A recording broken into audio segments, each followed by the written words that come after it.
Сайн байцгаана уу? Сүнсний сэрэлт хуудаснаас мэдчилж байна. За сайн байцгаана уу та бүхэндээ энэ өдрийн мэндийг хүргэе. За. Өнөөдрийн подкастер бол дандаа урт насны ирж ярьдаг юм бол өнөөдөр би ярих гэж шийдлээ. Тэгээд саяхан би Женев хоттой Европт байгаа монголчуудад зориулж 60 аш ивент хийсэн. Тэрэнд оролцоод ирсэн. Сая өнгөрсөн хагас бүтэн сайдар. Тэгээд тэн дээр сонсон хачирхалтай зүйлээс ярьж өгье гэж шийдсэн байгаа. За тэгээд гол сэдв нь бол монголчуудын өөрийнх нь онцлог чанар юм байна. Яасан гэхээр манай монголчууд чи хүний төлөө гэсэн сэтгэл зүйтэй. Бусад одоо Европын хүмүүс байна уу, өөр Өмнөд Азийн хүмүүс ч юм уу, Америкийн хүмүүсүүдтэй харьцуулахад монголчууд бол хүний төлөө гэсэн сэтгэл зүйтэй байдаг гэж жаргаш дүгнэлж хэлжээ. Яагаад гэхээр одоо 100 бол наадам гэд дараа нь ургийн баяр гэд айгүй олуула уулздаг, баярладаг. Тэм учраас хүний төлөө гэсэн угаасаа дээр үеэс тийм чадвартай. Тэгээд тэрнийгээ зөвхөн монгол хүмүүсийн дунд зогсохгүйгээр бусад улсын хүмүүс тэрнийгээ түгээх. Тэр бол манай монгол улсын бранд болно гэж хэлж байгаа байхгүй брэнд. Тэрнээ би бас сонсонгууд яг тийм байж тээ. Тэгэхээр яагаад гэхээр би ч гэсэн айгүй ингээд манай ажил дээр айгүй олон улсын хүмүүс байдаг. Тэгээд би бол бүгднтэй юм ярьдаг. Тэгэл ерөн баг бүгдээр л баг намайг таньдаг. Зөвхөн яриасыг биш те. Одоо хүнтэй сайхан харилцах гэд тийм чадвартай юм байлээ гэж түнэлтээс тэр бол их таалагдсан. Тэгээд ягаад ийм хүний төлөө гэсэн сэтгэл зүйтэй байдаг вэ гэхлээр тэр бол хамгийн гол учир шалтгаан бол хайр байдаг гэж байлээ. Тэгээд хүн болгон хайрыг бол багаасаа бол ээжээсээ авдаг юм гинэ.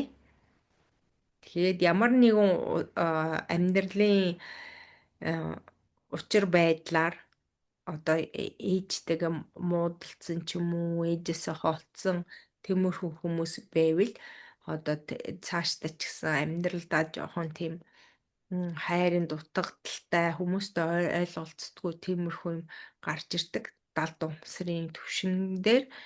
Тэгээд тэрнийгээ яаж засах хэрэгтэй гэвэл за нэгдүгээр те жишээлбэл ээжтэй гомцсон хүмүүс байвал тэр ээжигээ уучлах хэрэгтэй. Яад гэвэл мэдээж ээж нь ч гэсэн хүнд хэцүү байсан учраас те амьдралын хүнд хэцүү замыг туулж явж байгаа тийм одоо шийдвэр төрсөн ч юм уу гэх мэтчлэн тийм учраас одооны төвшнээс те одоо ээжиг ойлгож тэрнийг уучлах хэрэгтэй гэж аа. За хоёрт хэрв танаа ээж нас барсан бол ардаас нь буян хийх хэрэгтэй гэж байлээ. Тэгээд хамгийн амархан буян хийх арга бол ээжийн тухай сайхан дуудуулж дуугаар дуун өргөл өгөх. Гоё хэлж аваад хэлсэн баваад би тэрнтэй бас аюу санаа нийж байна. Тэгээ тийм байна та тэрнийг юу гэж бодож байна урт насаа ирч. Тэн дээр бас өөрөө бас дэлгэрүүлж ярьж та ч гоё ярьдаг юм чинь. Тийм тэгэхээр ээж хүүхэд тийм ээ их үрс тийм ээ эцэг үр хүүхдүүд яагаад тийм их одоо хизээш тэдний хоорондын хайр нь тийм ээ хизээш дундрахгүй дандаа дүүрэн байдаг вэ гэсэн асуулт гардаг байхгүй. Тэгэхээр тэр нь яагаад тэгэхээр нөгөө их хүн чинь тийм ээ эцэг хүн чинь үрээ жинхэнэ сүнснээсээ хайрладаг байгаа юм. Сүнсээрээ хайрладаг учраас тэр хайр бол хизээч өөрчлөгддөггүй тийм ээ. Тэгэхээр нөгөө хүүхэд нь өчнөө хөгшин болчиход ахтал бас нөгөө ээж аавдаа тий жоохнороо юм шиг л хэвээрээ байгаад идэх штеп. Тэр чинь бол тийм одоо хизээч хувиршгүй хайр байдаг. Эцгийн хайр болол.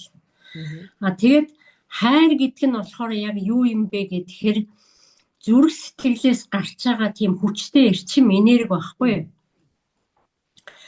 Тийм. Энэ хайрыг одоо жишээлбэл за эцэг их үр хүүхдийн хооронд бол тийм хязгааргүй хайр байна тийм ээ. Тэгвэл эр эмийн хооронд тийм үү? Яаж энэ хайрыг одоо удаан хадгалах уу тий? Үргэлжлүүлээ он жил удаан амьдрах уу ч гэдэм үү? Удаан бие биегээ хайрлах вэ гэд ийм асуудал гардаг байхгүй. Тэрэн дээр бол ерөөсөн нэг л юм яригддаг. Хүлийн зөвшөөрөл гэж. Тийм ээ? Бие биегээ хүлийн зөвшөөрж байгаа үед бол тэр хоёрын хосын хайр бол хэдэн жил ч үргэлжлэх боломжтой байхгүй юу? Тий. Тэгэхээр хүлийн зөвшөөрөл гэдэг маань одоо юуг хэлээд байгаа юм гэхээр хэрвээ одоо танд тийм ээ хайрын тал дээр хүлийн зөвшөөрөл байгаа бол тийм ээ энэ ерөөсөө танд юм уу тийм хайранд хандах зөөлөн хандлага гэсэн үг. Зөөлөн тийм ээ. За жишээлбэл залуухан эмэгтэй юм уу тийм залуухан эрэгтэй шинэхэн одоо амьдралынхаа ханыг сонгох цаг ирлээ гэж бодъё тийм ээ. Тэгэнгүүт тэр хүн бол маш хатуу тийм үү өндөр шаардлага тавих юм бол тийм ээ нөгөө суугч байгаа хүнтэй тийм маш их өндөр шаардлага тавих юм бол тэр хүний одоо тэр өндөр шаардлаганд тэнцэх хүн олдох уу гэсэн асуудал гарна шүү дээ тийм ээ. Тэгэхээр маш хэцүү болно. Тэр хүний одоо нөгөө цензур гэж ярьдаг тийм цензур нь маш өндөр бол тэр хүнд таарах тохирхон олдоход тун хэцүү болно гэж байна. Тэгэхээр одоо өөрөөр хэлэх юм бол хүн гэдэг чинь өөгүй өндөг шиг биш штэ. Тийм ээ? Хүн болгон сайн тал байна, муу тал байна, тий?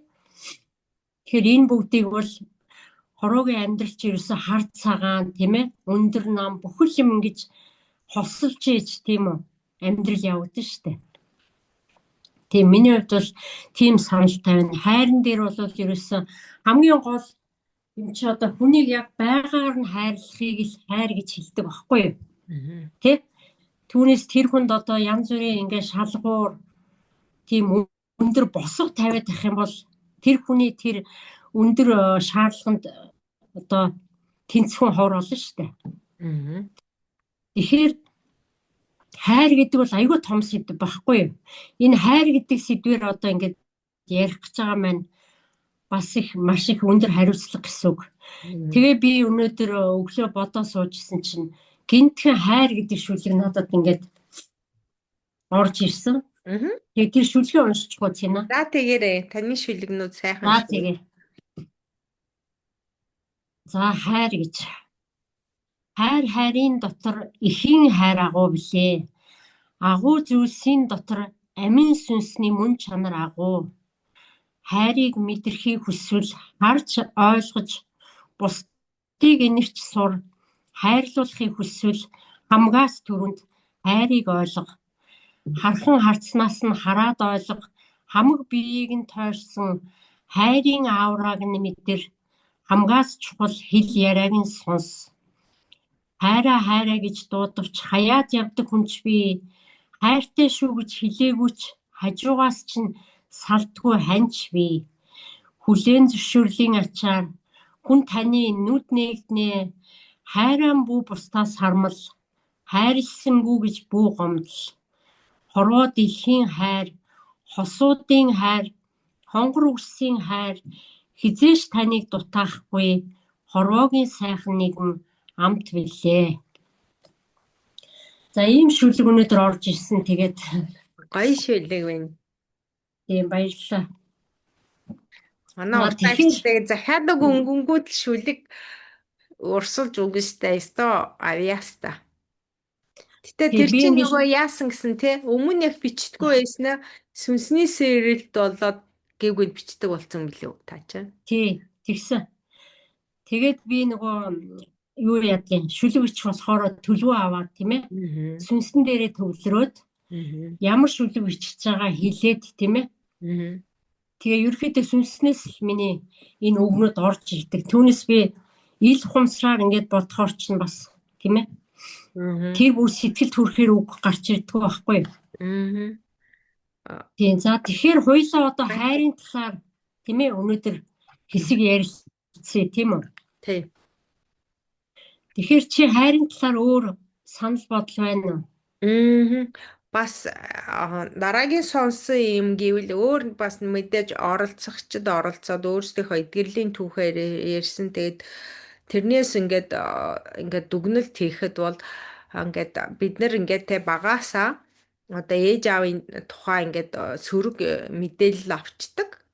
Гэтэ яг одоо жишээл ээж нь одоо хүүхдтэйгээ муу харьцаагүй ч гэж болно, аав нь ч муу харьцаагүй гэж болно. Хоорондоо гэхдээ муу харьцаатай л нөгөө жоо хүүхд чинь ингээ хажуунаас харахаараа бас ингээ дүгнэлт хийгээд за одоо ээж нь муу юм бэ, аав нь муу юм байна гэд бас дүгнэлт хийгээд тэр далд ухамсартаа суучдаг гинэ.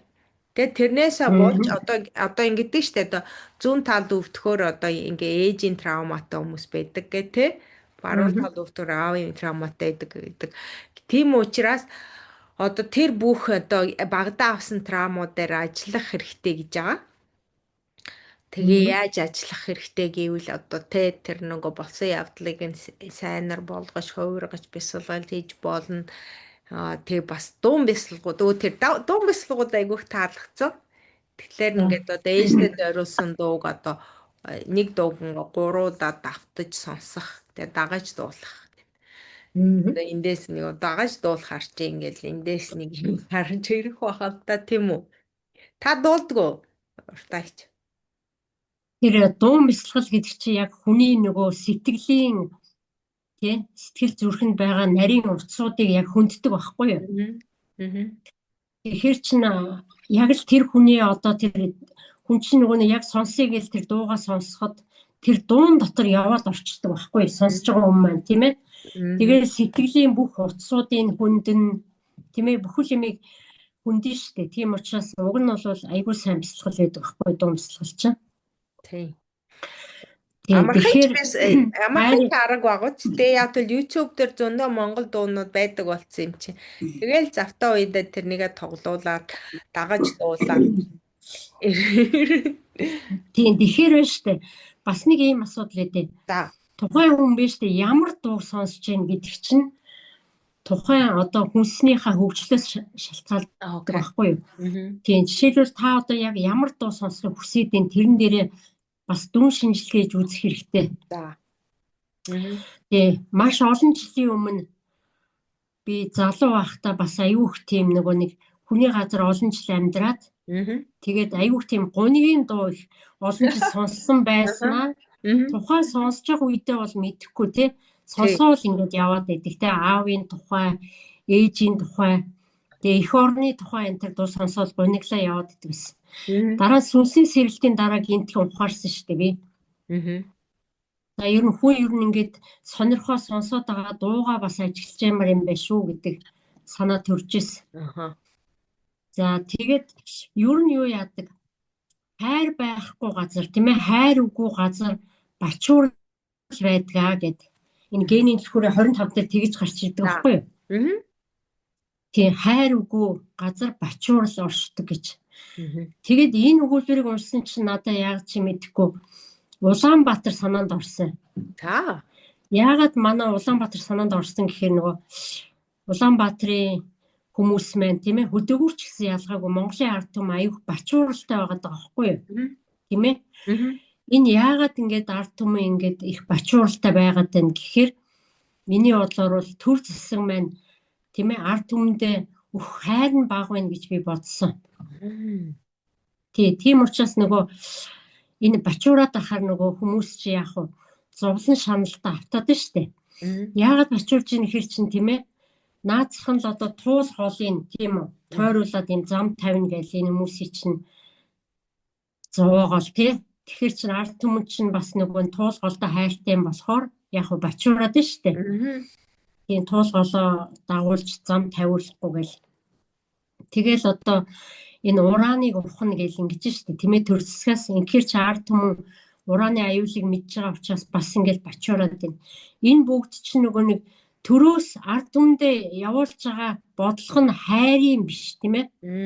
Шунлын сэдэлтэй Мөнгөний төлөө ийм бодлого явуулаад байгаа учраас ард түмэн бачураад штэ. Олон нийтийн хайрын тухай авч үзвэл тийм нэг юм байна. Тэгээд одоо хувь хүний хувьд бол ингээд айцтайгаа яваад ахаар хувь хүн юу яадаг юм байна. Айцаа аргадахын тулд тийм ээ айцаа аргадах нэг хүсэл төрд юм байна л да. Тэр хүсэл нь хөгжсөөр байгаад яаж айцаа аргадах уу, яаж айцаа мэдрэхгүй байх уу гэд ингээд тэр хүсэл нь болохоор нөгөө орчлон ертөнцийг тийм ээ эд зүйл болгоод юм жижигрүүлж тэгээ эргэн тойрныхоо эд зүйлтэй зууралдаж эхэлдэг юм байна.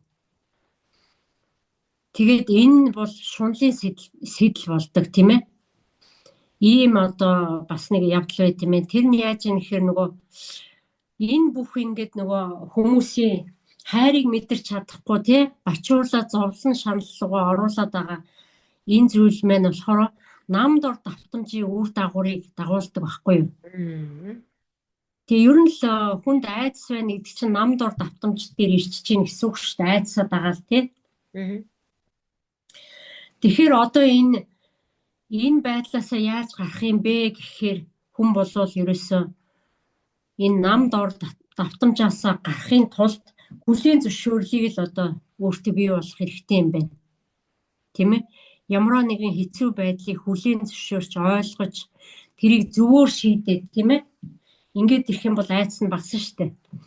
Одоо тэгээд яг улсууд ингээд маш тэмцэл хийсний үрээр нөгөө туул голыг одоо хамгаалах тий хүмүүс ч гарч ирлээ энэ асуудалч бас шийдэгдэж явах шиг байна тийм ээ.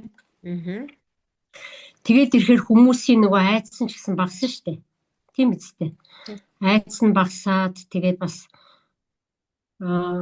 цаанаас явуулж байгаа бодлого нь ч гэсэн тийм ээ ард түмнээ ойлгоод хүлээн зөвшөөрөө тийм үү зөв бодлого явуулаад ирэх юм бол хүмүүсийн давтамж бас өөрчлөгднө гэсэн үг. За тэгээд одоо өөрөө хэлэх юм бол ерөөсөө энэ хайрын сэдв дээр бол нэг ийм асуудал гарч ирж байгаа юм. Ямар асуудал гарч ирж байна гэхээр яагаад хүмүүс бие биеэ тий ингээд удаан хайрлаж чадахгүй байна вэ гэж. Тийм үү? За эхлээд ч яг залуу наснда ингээд яалтчгүй хайрлаад дурлаа суучдаг. Тэгээд байж л нөгөө хүний маань хүүхэд насны шархнаасаа болоод тийм ээ. Шархнаасаа болоод тэр хайрандаа бас итгэж чадахгүй, хажуудгаа хайрлаж чадахгүй, хайр нь унтраад ирж байна. А нөгөө талаасаа нөгөө хүн маань ерөөсөө өөрийгөө хайрлаж сураагүй учраас тийм ээ. Өөрийгөө хайрлаж мэдэхгүй болохоор хажуудгаа хайрлаж чадахгүй, бусдыг хайрлаж чадахгүй. Бас нэг ийм асуудлууд гараад байна шүү дээ. Тэгэхээр өөрийгөө хайрлна гэдэг чинь юугаа яриад байгаа юм гэхээр өөрийгөө ойлгохыг л өөрийгөө хайрлах гэдэг юм байна. Тийм ээ. Өөрийгөө ойлгоно гэдэг чинь юу гэсэн үг вэ гэхээр тийм ээ миний хүсэл юу юм? Би ер нь юун дээр төвлөрөөд байна, тийм ээ? Яавал би аз жаргалтай байх юм, тийм үү? Одоо бүр цаашаа ярих юм бол тийм ээ? Хүн ерөнхийдөө юу яадаг гэж штэ. Ямар үед өөрийгөө хайрлахаа болжтгүй хэр сүнсээ мартчихаар гинэ.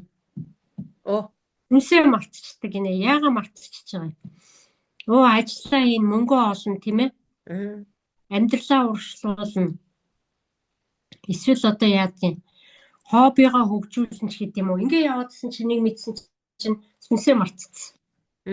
Сүнсээ мартцсан учраас бас эргээгээд өөрийгөө хайрлахаа мартцсан. Иймэрхүү асуудлууд гардаг юм байна амьдралд. Тийм тэгэхээр ерөөсөө сүнсний мөн чанар тийм ээ хувь хүний одоо хүний мөн чанар гэж юу вэ гэдгийг бас ярих хэрэгтэй болж байгаа байхгүй юу? Сүнсний яг мөн чанар чинь болохоор ерөөсөө хайр юм байна л да. Хайр. Тэгээд хорвоо дэлхийг хайрлах тийм ээ. Амьдралыг ерөөсөө хязгааргүй сэтгүүгээр харах. Энэ бол одоо сүнсний мөн чанар юм байна. Тэгэхээр бид нар ерөөсөө оюун ухаандаа баригдаал тийм ээ. Нэг хувийнхаа ухамсар дээр ингээл төвлөрөөл. Тийм үү? Тэгээд байгаад ах юм бол юмыг хязгааргүй харж сэтгэж чадахгүй болно гэсэн үг. Тийм ээ нөгөө хулга тойрсон юм дээрээ л эргэлдээд гин гэсэн үг шүү дээ. Тэгэхээр одоо ерөөсөө ингээд юмыг томоор хардаг тий. Юмыг бүр ингэж бүлийн зөвшөөрлөө томсгож тийм ээ орчлын ертөнцийг ерөөсөө орчлын ертөнцөө бид нар нэг юм байна тийм үү гэдгийг л ингэж ойлгож ухаарад ирэхээр тэгтээ тэргүй таны сүнс чинь томроод тийм ээ байгаль дэлхийтэйгээ илүү холбоотой болоод ирэх юм байна л та. Тийм тэгэхээр ерөнхийдөө бол байгаль дэлхий хүн тийм ээ бүх юм чинь нэг гэж байгаа байхгүй далдахмстай. Тийм тэгэхээр орчлон хороочин бол бидраас юу ч харамлаагүй шүү дээ тийм ээ байгаль дэлхий бол бүхэл юмаа өгч байгаа тийм үү. Бид нар харин эргээд хайрлах байгаа байхгүй байгаль дэлхийгээ тийм ээ. Тэгэхээр одоо энэ сүүдэр дээрээ байгаа нам дор давтамж дээрээ байгаа их шуналтай улсууд бол байгаль дэлхийг ерөөсөө шууд мөнгөд тарчиж байгаа шүү дээ. Тийм ээ. Тийм учраас маш ихээр ингэж газраа ухчихээн тийм ээ газрын дорх баялгаа их авч байгаа шүү дээ. Тэгэхээр бүх юмыг хайраар хараад эхлэх юм бол тийм ээ хүлийн зөвшөөрлөөр тийм одоо амьдрал зөөлөн хандаад эхлэх юм бол яах вэ? Амьдрал бас таныг ивэнэ гэсэн үг. Тий. За тэгээд өөрөөр хэлэх юм бол одоо бидний өнөөдрийн ингээд амьдрал дээр гаргаад байгаа бидний энэ сэтгэл хөдлөл ааш араншин үзэл бодол тий энэ бүгд чинь бас өв дээдсээс уламжлалтаа ирсэн байдаг гэж байгаа байхгүй юу? Бүр олон зууны өмнө л одоо өв дээдс маань яаж явсан тий ямар зовлон амсч ийсэн тэр бүгд чинь бидний эдгэсэн дотор байж байгаа байхгүй юу? Тэгэхээр тэр бүгд бол бас бидраас гарч идэг гэсэн үг тийм ээ? Бид нар дотор байгаа учраас. За тэгээд хайрын талаар бол нэг иймэрхүү байна. Хамгийн гол нь хүн бол одоо сүүдрийн давтамжаасаа гарч тийм ээ. Бэлгийн давтамж дээрээ ирэх юм бол одоо өөрийнхөө зовлон шаналд хариуцлага хүлээж эхэлдэг гэж байгаа байхгүй юу? Тэ би одоо юунаас болж миний энэ зовоолт шаналаад байгаа юм чи яг юунаас болоод байгаа юм бэ гэдгээ ойлгоод тийм ээ нүүр тулдаг гэж байгаа байхгүй юу? Нүүр тулаад ойлгоод тэрийг хэрэггүйг тавиад явуулчих юм бол яг хөө тэр хүнээс зовлон шанал нь арилаад хайр гэдэг зүйл үүсэт ирхнэ шүү дээ тийм ээ. Юмыг зөвөр хараад хайрлаад ойлгоод ингээд ирнэ л гэсэн үг. Тэгэхээр түрүү хэлсэн шүү дээ тийм ээ. Хайранд нэвтрэх үр таалга нь бол хүлийн зөвшөөрөл юм аа гэж. Тийм жишээлбэл одоо таныгаа тийм ээ хүлийн зөвшөөрөлтөөр одоо хантайгаа харьцаад эхлэх юм бол бас та хоёрын хоорондын харилцаа хүртэл өөр болно шүү дээ тийм ээ ойлгох талаас одоо миний хань чи ерөөс яг ийм л хүн юм байгаа юм тийм ээ тэр хүний чи бид нар тийм амархан өөрчилж чадахгүй шүү дээ тийм үү тий за тэгээд өөрөөр хэлэх юм бол хүн одоо их сүүдэр дээрээ л байх юм бол ерөөс өөргөө хохирогч идэг. Тийм. Ухамсарын талбарт тавиад байгаа шүү дээ, тийм ээ? Тэр хохирогч ухамсарын одоо давтамжаасаа гарч чадах юм бол та амьдралыг илүү сайнаар мэдэрч эхэлнэ гэж байгаа байхгүй юу? Тэгэхээр ерөөсөө хүн тухайн хүний нөгөө нэг ухамсар нь хөгжөөл эхлэх юм бол яах вэ? Ухамсарынхаа тэлэлтээс шалтгаалаад тухайн хүний тийм ээ сүүдэр дээр байх уу, бэлэг дээр байх уу тийм ээ тэр нь ингээд ухамсарынхаа хэмжүүрээр бас хэмжигдээд байгаа байхгүй юу? Сүнсээ одоо ямар хэмжээнд ингээд явж гинэ гэдгийг мэдхийн тулд ухамсарын хэмжээгээр л мэднэ гэж байгаа шүү дээ. Сүнсний хэмжүүрч ухамсар гэдэг байгаа байхгүй юу? Тэгэхээр бид нар ерөнхийдөө өөрсдийнхөө ухамсарыг сайн хөгжүүлэх хэрэгтэй. Тэгжээж бид нар ч нөгөө 3D-ээс 5D рүү шилжиж орох байгаа шүү дээ. Тийм ээ? Ухамсар нам дор байгаалах юм бол яг уу бид нар ч хохирогч хэвээрээ л байгаад юм гэсэн үг тийм ээ? За нэг тиймэрхүү төрлийн одоо ойлголт өгмөр байна. За тэгээд бас ухаарлын хамгийн том саад бартаа нь бол тийм ээ түүний эрен хайхад оршдог гэдэг байгаа байхгүй юу? Ямар нэг юм одоо ухаарыг гэж бодох юм бол тийм ээ тэр одоо бартаа саадыг л тийм үү хайж олох нь шүү дээ. Яагаад ийм саад тийм ээ надад тулгараад байгаа юм. Тэгээ ер нь л бүхэл сүнслэг замлууд ч болохоор бие хүний тий өвчин шаналлыг төгсөх зорилгоор ирдэг байхгүй юу? Тэр хүн одоо ингээл өвддөг юм уу, шаналдаг юм уу тий ямар нэгэн зовлонд учрахаараа хүн чинь яг сүнслэг юм хайгаа явчихдаг шүү дээ тий. Тэгээд тэр бүгдийг ингээд ойлгоод ирэх юм бол яах вэ? Өвчин илаарших тийм боломж гардаг байхгүй юу? Хүний ерөөсөө хамгийн том хүч бол өөрхөн дотор байдаг гэдэг байгаа шүү дээ. Хүн чинь уг нь бол өөрөө өөрийгөө тийм эмчлэх чадвартай байхгүй юу? Тэгэхээр тийм эмчлэх хэмжээнд хүрэхийн тулд цэвэр ухамсар дээр очих хэрэгтэй гэж байгаа юм.